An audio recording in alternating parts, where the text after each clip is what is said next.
All right, a PSA to all of the kids, young adults, everyone out there. Do not prank call NFL draft prospects. That's right, because you will get caught and it will result in some pretty hefty fines. Yeah. You know, the Atlanta Falcons right now, if you haven't heard already, are at the center of a prank call controversy that happened over the weekend. Our Maria Martin is now joining us live from Falcons headquarters in Flowery Branch. So Maria, we know you learned some new information today. How were the Falcons punished by the NFL?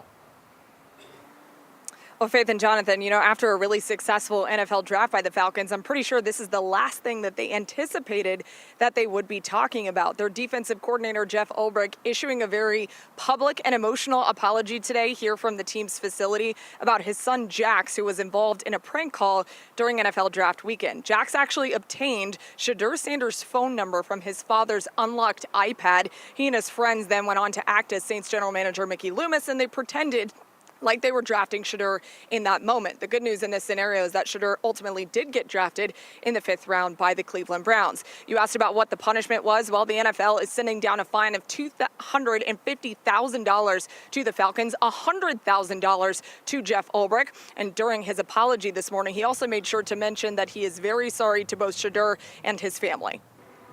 First of all, I'd like to publicly apologize to Shedeur and the Sanders family for what occurred. Second of all, I want to publicly apologize to Mr. Blank, Terry Fontenot, Raheem Morris, and the entire Falcons organization. My actions of not protecting confidential data were inexcusable. My son's actions were absolutely inexcusable. And for that, we are both deeply sorry. Jeff was both honest and emotional during that time there with the media this morning.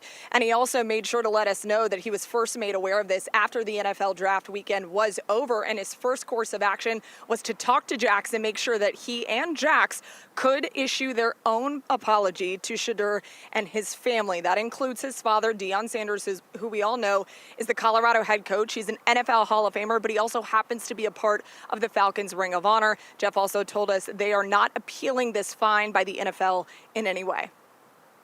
Our Maria Martin live for us at Flowery Branch. Thank you so much for the new information.